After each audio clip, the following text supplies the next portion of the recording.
अस्सलामुअलैकुम everyone, welcome back to Quantum Market Minds. Gold weekly analysis में खुश आमदीद।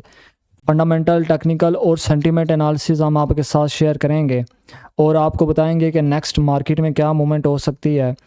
हर वीक की तरह इस वीक भी हम आपको गाइड करेंगे कि नेक्स्ट क्या अच्छी ट्रेड अपॉर्चुनिटीज़ हमें मिल सकती हैं। देखें, गोल्ड मार्केट में अपनी फ़र्स्ट बाय $4,050 से हमने की थी और अपनी लास्ट बाय हमने $4,592 के ऊपर हमने क्लोज़ की है। इस दौरान मल्टीपल बाइंग्स ट्रेड हमने ली हैं और उसकी क्या रीज़न थी कि मार्केट इतना पम्प किया है। हर एक न्यूज़, हर एक रीज़न हमने आपके साथ शेयर किया है और अपने ग्रुप्स में शेयर किया है। देखें, अब गोल्ड मार्केट इस टाइम $4,602 के ऊपर है। अब जूं मार्केट में फंडामेंटल्स न्यूज़ आई हैं और मार्केट में हमारे पास से कुछ इंपॉर्टेंट डाटाज देखने को मिले हैं जिसकी वजह से गोल्ड मार्केट ने इतना पंप किया है। बहुत सी चीज़ें तो मैंने आपको ऑलरेडी बताई हैं और जो लेटेस्ट मार्केट ने इतना पंप किया है इसके पीछे क्या रीज़न है ये भी मैंने आपको बताई थी। मैं आपके साथ दोबारा शेयर करता हूँ।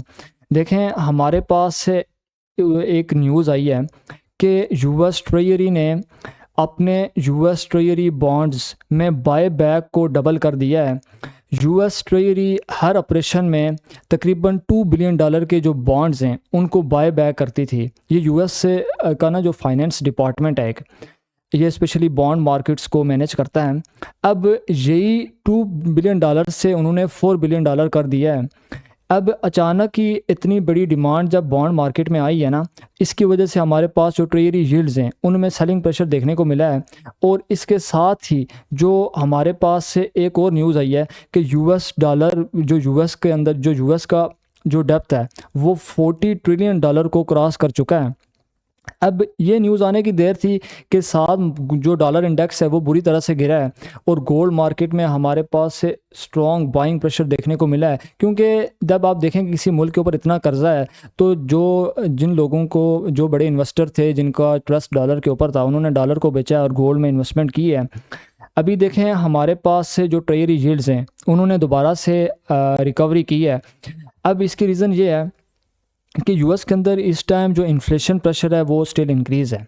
ठीक है, अब इन्फ्लेशन क्यों इंक्रीज़ है वो मैंने आपको बताया है कि जो यूएस ईरान के दरमियान जो वार चल रही है इसकी वजह से जो क्रूड ऑयल की प्राइसेस से तेज़ी से बढ़ रही हैं और यूएस के अंदर यही रीज़न है कि इन्फ्लेशन तेज़ी से बढ़ रही है। ठीक है, अब जब इन्फ्लेशन बढ़ रही है ना तो हमारे पास जो इंटरेस्ट रेट हाई के चांसेस हैं वो 12% तक चले गए थे, वो दोबारा से 40% तक आ गए। ठीक है, अब ये जो चीज़ें हैं ये गोल्ड मार्केट में बाइंग को कम कर सकती हैं क्योंकि अगर ये नेक्स्ट एफओएमसी मीटिंग में इंटरेस्ट रेट हाई की तरफ जाते हैं, अगर ये 0.25% अगर इंटरेस्ट रेट हाई करते हैं तो ये जितना गोल्ड में हमने बाइंग देखने को मिली है ये इतनी स्पीड से गोल्ड मार्केट में हमें सेलिंग देखने को मिलेगी। ठीक है, तो हमने मार्केट को दोनों साइडों से देखना है। अगर बाइंग के रिलेटेड डेवलपमेंट्स हैं तो हम बाय करेंगे, सेलिंग के रिलेटेड कोई न्यूज़ आती है तो हम गोल्ड को सेल करेंगे। ठीक है, अब नेक्स्ट मैं आपको बताता हूँ। देखें, हमारे पास इस वीक कुछ इंपॉर्टेंट इकोनॉमिक्स डाटाज हैं जिनके ऊपर आपने नज़र रखनी है। ठीक है, मंडे को स्कॉट बेसेंट की स्पीच है। ठीक है, इसके अलावा हमारे पास वेडनेसडे को इन्फ्लेशन का डाटा है जो कोर पीसी का डाटा है, लेकिन ये भी ज़्यादा एक्सपेक्ट किया जा रहा है और बेशक इसमें फ्यूल प्राइसेस इंक्लूड नहीं है। इसके बाद भी यूएस में इन्फ्लेशन इंक्रीज़ है। ठीक है, तो ये ज़्यादा आ सकता है। इसके अलावा जीडीपी का जो सेकंड एस्टीमेट है, फर्स्ट एस्टीमेट जीडीपी कम आई थी, सेकंड एस्टीमेट भी हमारे पास 1.5% एक्सपेक्ट किया जा रहा है। ठीक है, तो इसके ऊपर आपने लाजमी नज़र रखनी है। इसके साथ फ्राइडे को हमारे पास इंपॉर्टेंट डाटाज हैं जिसमें हमारे पास फेड वॉच, जो फेडरल रिज़र्व बैंक का जो चेयरमैन है केविन वार्श, उसकी स्पीच है।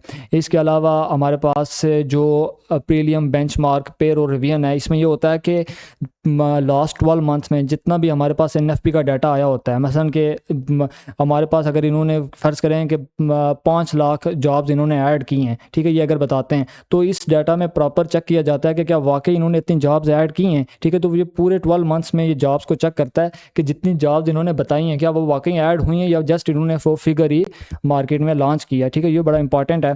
जैक्सन होल सिम्पोसिज्म, अब इसमें यह है कि मार्केट में इसमें ये होता है कि जितने जो यूएस के अंदर एक प्रेस कॉन्फ्रेंस होती है और ना सिर्फ फेड के अलावा जो जो बड़े सेंट्रल बैंक हैं उनके जो मेंबर्स हैं, ठीक है, वो भी इंक्लूड होते हैं और डिफरेंट स्पीचेस होती हैं उनके दरमियान, प्रेस कॉन्फ्रेंस होती है, ठीक है। तो इसका भी इम्पैक्ट मार्केट में हमें अच्छा देखने को मिल सकता है, ठीक है।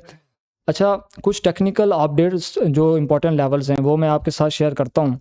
हमारे पास है इस टाइम गोल्ड 4602 के ऊपर खड़ा है, ठीक है। फर्स्ट अगर हम देखें तो मैं आपको बताऊं जिस तरह से गोल्ड मार्केट में हमने बाइंग प्रेशर देखा है, अगर इसी तरह से मार्केट चलती है तो इसने रुकना $5000 के ऊपर ही है, क्योंकि वो एक स्ट्रॉन्ग रेजिस्टेंस है। लेकिन हम डायरेक्ट यहाँ से बाय करके $5000 का टीपी नहीं लगा सकते, क्योंकि हमने साथ साथ मार्केट को देखना है कि मार्केट में क्या क्या डेली बेसिस में न्यूज़ आ रही हैं और मार्केट में क्या मूवमेंट हो रही है, ठीक है। और जो रिट्रेसमेंट है आपको पता है वो भी मार्केट में लाजमी होती है। तो मार्केट इस टाइम में जो फर्स्ट मार्केट ने यहाँ से रिजेक्शन ली है, ठीक है, और उसके बाद मार्केट ने इधर क्लोजिंग की है।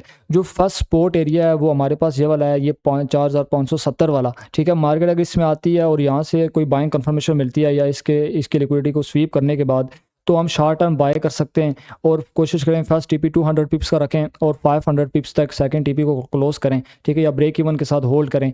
इसके बाद अगर मार्केट अगर इन लेवल्स को ब्रेक करके नीचे आती है तो हमारे पास वीकली टाइम फ्रेम के ऊपर एक रिट्रेसमेंट पेंडिंग है, ठीक है, जो तकरीबन हमारे पास बनती है $4450 तक, ठीक है। अगर मार्केट $4450 से नीचे आती है तो ये देखें हमारे पास ये एक वीकली टाइम फ्रेम की रिट्रेसमेंट भी कंप्लीट हो जाएगी और ये हमारा पूरा एक फेयर वैल्यू गैप भी पेंडिंग रहता है। तो ये 4415-20 के में आके मार्केट अगर कोई हमारे पास बाइंग कंफर्मेशन देती है तो यहाँ से हम अच्छी बाय कर सकते हैं, ठीक है। इसके साथ आपने 4520 से 4500 के ऊपर में नज़र रखनी है। यहाँ पे मार्केट आके एक सपोर्ट क्रिएट कर सकती है। सपोर्ट से हमारे पास डबल बॉटम बना हुआ नज़र आ सकता है, वीएसए से कंफर्मेशन मिल सकती है, कोई इंगल्फिंग बन सकती है या ट्विज़र बॉटम बन सकता है, ठीक है। इस तरह की जो कैंडलस्टिक पैटर्न है वो भी बहुत मार्केट में काम करते हैं। तो इस तरह से आपने इसमें नज़र रखनी है, ठीक है। बाकी है कि रेजिस्टेंस की अगर हम बात करें तो मार्केट ने ये यहाँ से रिजेक्शन शो की है, ठीक है। दोबारा से मार्केट ऊपर आती है या इसी एरिया को अगर रेजिस्टेंस बना लेती है तो हम सेलिंग की तरफ देख सकते हैं। या फिर अगर देखें तो हमारे पास 4750 से ऊपर मार्केट रिजेक्ट हो सकती है। अगर इन लेवल्स को मार्केट ब्रेक करती है तो टेक्निकल हमें $4900 तक मार्केट ऊपर जाती हुई नज़र आएगी। लेकिन जो मैंने आपको फंडामेंटल चीज़ें बताई हैं ना, आपने उनको पर लाजमी नज़र रखनी है। क्रूड ऑयल की प्राइसेस जब इंक्रीज़ करेंगी तो गोल्ड मार्केट में बाइंग मुश्किल हो जाएगी, ठीक है। यूएस ईरान के दरमियान जो टेंशन इंक्रीज़ होंगी तो गोल्ड मार्केट में हमारे पास मज़ीद बाइंग मुश्किल हो जाएगी, ठीक है। तो ये बड़ी इंपॉर्टेंट चीज़ें हैं जो डायरेक्ट फेडरल रिजर्व बैंक का जो इंटरेस्ट रेट है उसके ऊपर उसको हिट करती हैं, जिसकी वजह से गोल्ड मार्केट में हमें दोबारा से सेलिंग प्रेशर देखने को मिल सकता है, ठीक है। बाकी कोई भी लेटेस्ट अपडेट होंगी वो हम आपके साथ लाजमी शेयर करेंगे।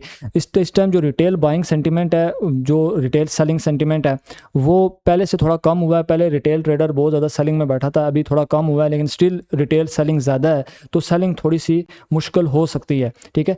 लेकिन आपने साथ साथ फंडामेंटल्स के ऊपर लाजमी नज़र रखनी है और हम आप तक लेटेस्ट अपडेट्स पहुँचाते रहेंगे।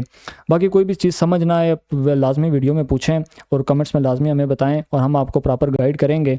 इसके अलावा वीडियो अगर आपको पसंद आए लाजमी वीडियो को लाइक करें, अकाउंट को लाजमी फॉलो करें। अपना ख्याल रखें। अल्लाह हाफिज़।